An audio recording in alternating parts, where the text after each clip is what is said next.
नमस्कार दोस्तों, HRD IAS में आप सभी का स्वागत है। कैसे हैं आप सभी लोग? आई होप आप सभी लोग अच्छे होंगे और अपनी पढ़ाई को बहुत बढ़िया तरीके से कर रहे होंगे। देखिए, सबसे पहले तो आप सभी लोगों को मकर संक्रांति की बहुत सारी शुभकामनाएं हैं। और खिचड़ी खाइए, थोड़ा दान पुण्य कीजिए और मस्त रहिए, व्यस्त रहिए।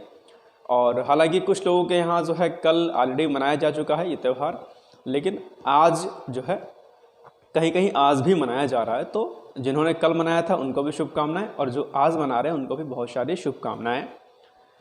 और ध्यान रखिएगा कि जिस तरीके से त्यौहार जो है प्रतिवर्ष आते हैं, हम उन्हें मनाते हैं, खुशियां मनाते हैं, सेलिब्रेट करते हैं। हम हमारे सफलता को भी त्यौहार के रूप में मना सकते हैं, है ना। हम हमारी जो कामयाबी है हम उसको भी एक त्यौहार के रूप में मना सकते हैं। लेकिन शर्त उसके लिए क्या है? शर्त उसके लिए यह है कि ये जो आज का समय है आपका, इसमें आपको दरअसल मेहनत करनी पड़ेगी। तो ही आप जो है आप अपने आने वाले फ्यूचर को ब्राइट कर सकते हैं, एज ए फेस्टिवल उसको मना सकते हैं। ठीक, तो इसी रिफ्रेंस में आज हम लोग थोड़ा दो चार बातें करेंगे। काफ़ी टाइम से मैं आप लोग के बीच में नहीं आ पा रहा था, और अब मैंने सोचा कि आज एक छोटा सा वीडियो बनाया जाए, 10 मिनट का वीडियो, ज़्यादा लंबा वीडियो नहीं रहेगा। आप लोग देखिएगा, कुछ बातें आप लोग को थोड़ा सा काम की रहेंगी, आप लोग देखिएगा जरूर, स्किप मत करिएगा वीडियो ध्यान करके। ओके, चलिए। सबसे पहले तो आपको पता ही होगा कि इंटरव्यू चल रहे थे पीसीएस के, है ना। तो जिन्होंने इंटरव्यू दिया है उनको बहुत सारी शुभकामनाएं कि उनका अंतिम चयन जो है हो जाए।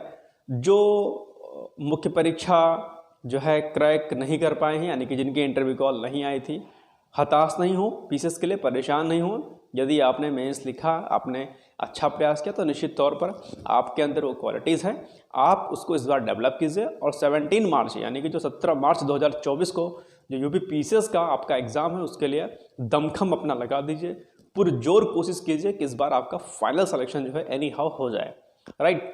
और निश्चित तौर पर आपका हो जाएगा यदि आप सफलता के लिए प्रेरित हैं, यदि आप स्वप्रेरित हैं।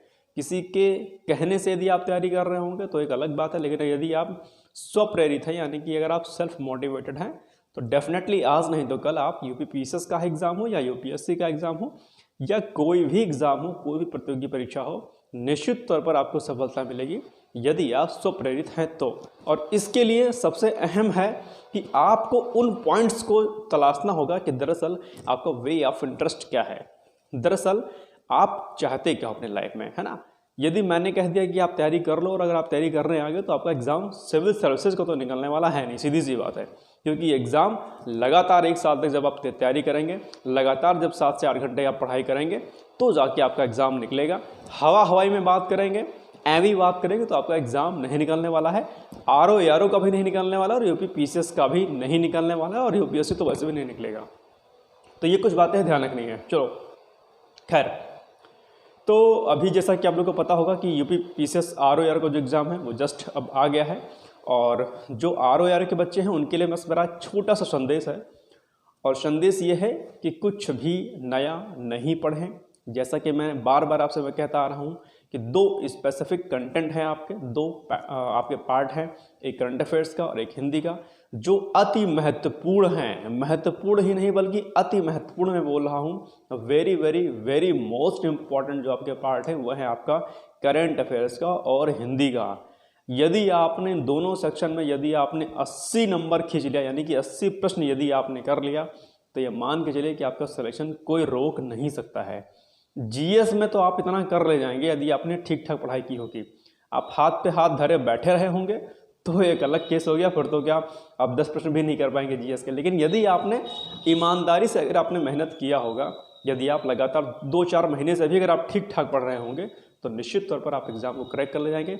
एक अच्छी बात यह है कि यदि आपका यूपी पीसीएस आरओ का अगर प्री निकलता है, आपको मेंस के लिए लगभग 4.5-5 महीने का समय मिल रहा है, पर्याप्त समय है। बहुत आसानी से आपकी मेंस की तैयारी आरओ की हो सकती है। कुछ करना है नहीं आपको, ऑलरेडी आपका जीएस का सेक्शन 120 प्रश्नों का और हिंदी का जो है 50 प्रश्नों का आपका ऑलरेडी रेडी रहेगा। सिर्फ और सिर्फ यदि आपको कुछ रेडी करना रहेगा तो वो रहेगा आपका सब्जेक्टिव, यानी कि जो हिंदी आती है लेटर राइटिंग वगैरह, परिपत्र, विज्ञप्ति और अधिसूचना वगैरह, इसको, और साथ में आपको एस्से, इतना ही आपको तैयार करना रहेगा। बाकी का सेक्शन ऑलरेडी आपका रेडी रहेगा। तो आरओ के जो विद्यार्थी हैं, अभी भी आपके पास समय है, सब भूल जाइए, सब कुछ छोड़ दीजिए, अंडरग्राउंड हो जाइए, कमरे को पैक कर लीजिए सिर्फ खाना खाने के लिए, और जो अपना दैनिक नित्यक्रम होता है उसके लिए आप बाहर निकलिए, बाकी आप पूरे कमरे में कैद रहिए। आपके घर में कौन व्यक्ति आ रहा है, कौन आ रहा है, कौन जा रहा है, किसका बर्थडे है, कुछ दिन के लिए भूल जाइए। और यही बात मैं यूपी पीसीएस के जो अभ्यर्थी हैं उनके लिए भी मैं यही कहना चाहता हूं, क्योंकि सबसे अच्छी बात है कि इस वर्ष आपका जो एग्ज़ाम है, फाइनल जो आपका सिलेक्शन हो जाएगा वो इसी वर्ष यानी कि 2024 में आपके हाथ में रिजल्ट आ जाना है। 17 मार्च को आपका प्रीलिम्स है, जुलाई फर्स्ट वीक में आपका मेंस है, और 2-3 महीने में आपका मेंस का रिजल्ट आ जाएगा। अक्टूबर तक मान लीजिए, अगर जुलाई में एग्जाम हो जाता है तो अक्टूबर, मैक्सिमम अक्टूबर आप मान लीजिए, और नवंबर तक आपका जो है इंटरव्यू वगैरह हो करके और आपका फाइनल जो है रिजल्ट जो है अंतिम दिसंबर तक या नवंबर तक ही हो सकता है कि आपका आ जाए। यानी कि 10 से 11 महीने में आपका यूपी पीसीएस का रिजल्ट 2024 का आ जाएगा। ध्यान रखिए, ये मैंने मैक्सिमम टाइम बताया है, हो सकता है ये समय आपका 9 से 10 महीने में ही हो जाए। तो इसलिए 9 से 10 महीने की कड़ी मेहनत आप कर लीजिए, सब भूल जाइए। आप as a SDM, as a deputy SP, as a VSA या जो भी पोस्टें होंगे जिसके लिए आप एलिजिबल होंगे, उन पोस्टों के आप हकदार हो जाएंगे। लेकिन शर्त यही है कि कुछ समय के लिए, कुछ महीने के लिए आपको अंडरग्राउंड होना पड़ेगा। तो ये कुछ बातें हो गई जो आपको ध्यान रखनी चाहिए। दूसरी बात है अभी क्या पढ़ना है क्या नहीं पढ़ना है। आप वो चाहे आरओ के अभ्यर्थी हों, चाहे यूपी पीसीएस के हों, मैं आप लोगों से बस एक बात कहना चाहता हूं, और वो ये है कि practice practice practice and more than practice. फिलहाल इस चीज़ के सिवा आपको कुछ भी नहीं करना है। जितने ज़्यादा बहुविकल्पीय प्रश्न आप कर सकते हैं, चाहे वो मॉक टेस्ट यानी कि टेस्ट सीरीज के माध्यम से हो, या मार्केट में कोई बुक अवेलेबल हो, यूथ कंपटीशन की हो या घटना चक्र की हो, जिसने भी जो आपने मॉक टेस्ट जो निकाले होंगे आप उनको लेके आइए। जितनी ज़्यादा प्रैक्टिस आप कर सकते हैं उनको करिए। साथ साथ में जितने भी इम्पॉर्टेंट चीज़ें हैं जो भूलने वाली हैं, चाहे वो करंट अफेयर्स की हैं, चाहे वो आपकी जीएस की हैं, चाहे वो आपके हिंदी की हैं, जो आपको लगता है कि ये कंफ्यूजिंग है, उसे आप बार बार भूल जा रहे हैं, उन्हें नोट कर लीजिए और उन्हें बार बार रिवाइज करिए। एक एक प्रश्न जो है आपके सिलेक्शन के लिए बहुत महत्वपूर्ण है। आप ये कहकर इसको इग्नोर नहीं कर सकते हैं कि ये हम नहीं पढ़ेंगे, राइट। कुछ सेक्शन को आप भले इग्नोर कर सकते हैं, ठीक है, चल जाएगा, लेकिन कुछ स्पेसिफिक सब्जेक्ट को, जैसा कि मैंने पहले भी कहा था, मैं आज भी वही बात कह रहा हूँ कि कुछ स्पेसिफिक सब्जेक्ट को चूज कर लीजिए जिसमें आपके प्रश्न 100% सही होने चाहिए। जैसे कि करंट अफेयर्स आपका, जैसे कि हिंदी आपका, जैसे कि पॉलिटी आपका, साइंस का पोर्शन, साइंस के पोर्शन में आपका जो है बायो का सेक्शन, यूपी स्पेशल हो गया आपका, एग्रीकल्चर हो गया आपका, सेंसस हो गया, राइट। इसी तरीके से इंडियन ज्योग्राफी में से भी कुछ सेक्शन ऐसे हैं जो बहुत इंपॉर्टेंट है, जैसे कि मिट्टी वाला। एक क्वेश्चन हर साल आता है मिट्टी से, यानी कि सॉइल से। इसके अलावा जो है ज्योग्राफी में आप जो है जाति जनजाति एक प्रश्न पक्का है, ठीक है। ट्रांसपोर्टेशन से एक प्रश्न पक्का है, खाद्यान्न और मिनरल्स में एक प्रश्न पक्का है, ठीक है। भूकंप सुनामी में, ज्वालामुखी में एक प्रश्न पक्का है।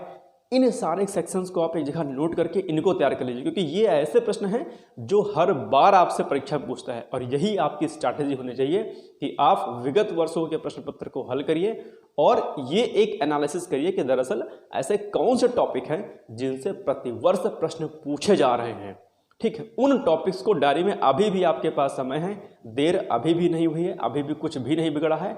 आप ऐसे टॉपिक्स को चूज करके डायरी में लिख लीजिए और इन टॉपिक्स को आप रेडी कर लीजिए हर विषय का। जैसे कि आप पॉलिटी में चला जाइए, पॉलिटी में से स्टार्टिंग के जितने क्या कहते हैं चैप्टर्स हैं, है ना, वो चाहे आपका फंडामेंटल राइट्स हो, चाहे वो डीपीएसपी हो, चाहे फंडामेंटल ड्यूटी हो, मोस्ट इंपॉर्टेंट चैप्टर्स हैं, इनमें से सब पढ़ जाइए। आर्टिकल 14 से लेकर के आर्टिकल 32 तक, उसके बाद फिर डीपीएसपी, फिर फंडामेंटल ड्यूटी जो है आपकी हो गई। प्री प्रेसिडेंट का चैप्टर आपका बहुत इंपॉर्टेंट है, पार्लियामेंट का चैप्टर बहुत इंपॉर्टेंट है आपका, पंचायती राज में सब इंपॉर्टेंट, सारी कमेटियाँ पंचायती राज में, अशोक मेहता बल्ला और क्या कहते हैं, ये जितनी चीज़ें हैं ना, ये सब बहुत इंपॉर्टेंट है। यानी कि हर विषय में कुछ कुछ चीज़ें ऐसी हैं जहाँ से प्रश्न प्रतिवर्ष पूछता है और इन्हें आपको नोट करना है, ठीक। टेस्ट सीरीज यदि आप नहीं लगा रहे हैं तो प्लीज़ लगा लें आप। और टेस्ट सीरीज के लिए अब तो कहीं ज्वाइन करने वरने का कोई मतलब है नहीं। अब आप मार्केट से चुपचाप जाइए, उठाइए टेस्ट सीरीज और वहाँ लगाना शुरू कर दीजिए।